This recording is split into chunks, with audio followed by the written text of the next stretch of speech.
வணக்கம். உங்களை சங்கீதா சமையலுக்கு வரவேற்கிறேன். இன்றைக்கி நம்ம அதிரசம் எப்படி பண்ணுறதுன்னு பார்க்கலாம். அதுக்கு தேவையான பொருள் அரிசி நான் ஊற வச்சுருக்கேன். இந்த ஆழாக்கில் இதில் நான் 3 போட்டிருக்கேன். ஆழாக்கும் இந்த 240 ml கப்பும் ஒரே அளவு தான், ரெண்டுமே ஒரே அளவு தான். நான் இதில் 3 கப்பு போட்டிருக்கேன். நான் அதுக்கு 2 கப்பு வெல்லம் நான் தூள் பண்ணி எடுத்து வச்சுருக்கேன். சுக்கு 1 ஸ்பூன் எடுத்து வச்சுருக்கேன் தூள் பண்ணி. ஏலக்காய் தூள் ஒரு 1/2 டீஸ்பூன் எடுத்து வச்சுருக்கேன்.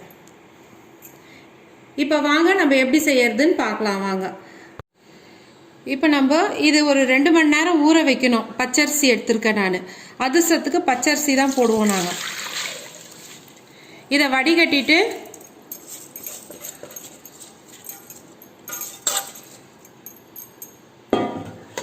தண்ணி ஃபுல்லாக இருத்துட்டு இதை நம்ம காய வச்சிடலாம். நம்ம இந்த அரிசியை நிழல் உணத்துல தான் காய வைக்கணும்.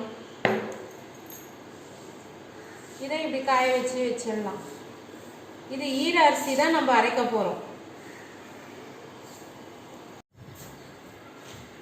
இது மாதிரி காய வச்சுட்டோம். ஒரு 1/2 hour கூட இல்லை, ஒரு 20 minutesலேயே காஞ்சிடுச்சு. இது மாதிரி இப்படி பிடிச்சா இப்படி இருக்கணும், ஈரப்பதம் இருக்கணும் அதில். அந்த மாதிரி இருக்கிறப்ப நம்ம மிக்சியில் போட்டு அரைச்சி எடுத்துக்கலாம். இது ரொம்ப காஞ்சிடக்கூடாது. அது ஈரப்பதம் இருந்தால் தான் அதிரசம் நம்மளுக்கு நல்லா வரும்.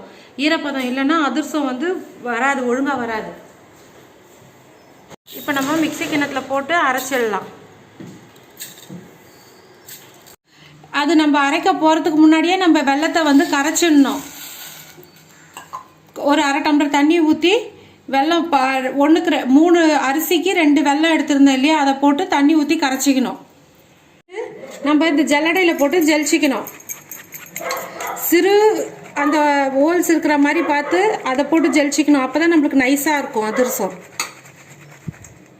வெல்லத்தை கரைச்சி நம்ம திரும்பி வடிகட்டி திரும்பி ஊற்றிருக்கேன் நான். இது பாவு கிட்டையே இருக்கணும். நம்ம பாவு வர வரைக்கும் நம்ம பக்கத்துலேயே இருந்து தான் எடுக்கணும். பாவு விட்டுடக்கூடாது. நம்ம அந்த மாவை அரைச்சி ஜலிச்சு நான் எடுத்து வச்சிட்டேன். நான் மாவை, இந்த மாவையும் ஈரப்பதம் போகாமல் மூடி வச்சிடணும். அதிரசம் மட்டும் ரொம்ப ஜாகிரதையாக பண்ணாதான் ஒழுங்காக வரும், இல்லைன்னா வராது.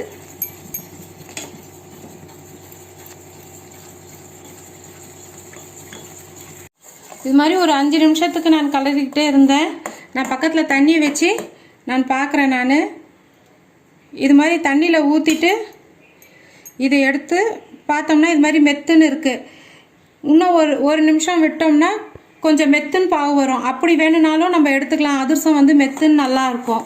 கொஞ்சம் மொறுன்னு நீங்கள் ஃபஸ்ட் டைம் ட்ரை பண்ணுறதா இருந்தால் நீங்கள் மெத்துன்னு பாவே எடுத்துக்கோங்க.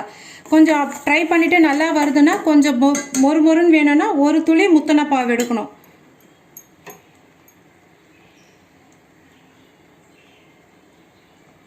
பாருங்க, இன்னும் ஒரு 2 நிமிஷத்தில் வந்துடும். நம்ம இதில் ஏலக்காய் தூளையும் சுக்குத்தூளையும் நம்ம கலந்துடலாம் மாவில்.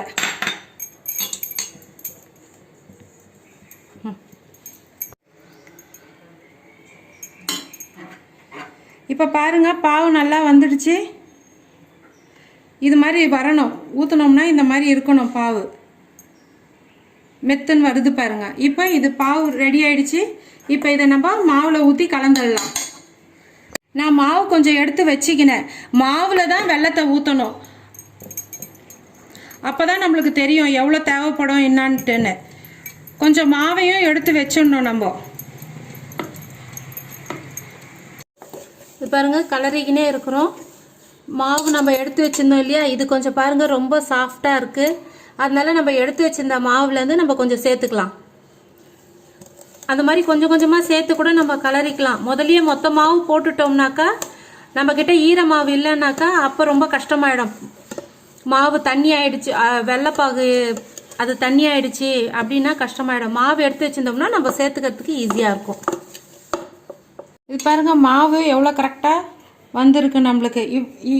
நம்ம போட்ட அந்த 3 கப் மாவில் இவ்வளோதான் மிச்சம். கொஞ்சம் மாவு நம்ம எடுத்து வச்சுருந்தோம்னாக்கா வேணும்னா சேர்த்துக்கலாம். ஒரு சில வெல்லத்துக்கு கரெக்டாக பிடிக்கும், ஒரு சில வெல்லத்துக்கு கொஞ்சம் மீந்துடும். இப்போ சரியாக போச்சு நம்மளுக்கு. இப்போ இதை நம்ம தட்டி எண்ணெயில் போட்டுடலாம். நான் லைட்டாக தான் ப்ரெஸ்ஸிங் மிஷினில் வச்சு ப்ரெஸ் பண்ணுறேன். வாழை இலையில இருந்தால் கூட நம்ம தட்டிக்கலாம்.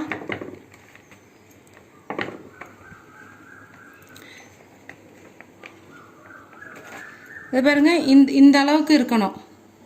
இப்போ இதை எண்ணெயில் போட்டுடலாம்.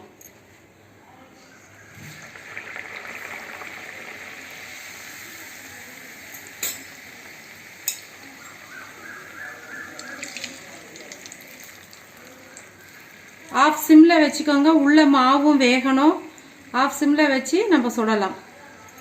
அப்பப்போ தீ கொஞ்சம் பெருசு பண்ணிக்கணும், கொஞ்சம் சின்னது பண்ணிக்கணும். அது மாதிரி செஞ்சோம்னா தான் அதிரசம் டேஸ்ட்டாக நல்லாயிருக்கும். இப்போ செவந்துடுச்சு.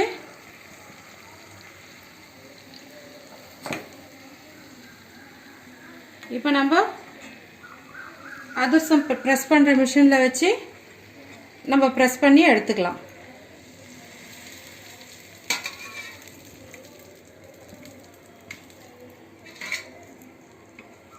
நம்மளுக்கு இப்போ சுவையான அதிரசம் ரெடி ஆயிடுச்சு. வாங்க இப்போ நம்ம எல்லா அதிரசமும் அதே மாதிரியே நம்ம செஞ்சு எடுத்துடலாம். அதிரசம்லாம் பாருங்கள் எவ்வளோ சூப்பராக நல்லா வந்திருக்குன்னு பாருங்கள். இது பிடிச்சிருந்தா லைக் பண்ணுங்கள், ஷேர் பண்ணுங்கள், சப்ஸ்கிரைப் பண்ணாதவங்க சப்ஸ்கிரைப் பண்ணுங்கள். அடுத்த வீடியோவில் உங்களை சந்திக்கும் வரை உங்களிடமிருந்து விடைபெறுவது சங்கீதா.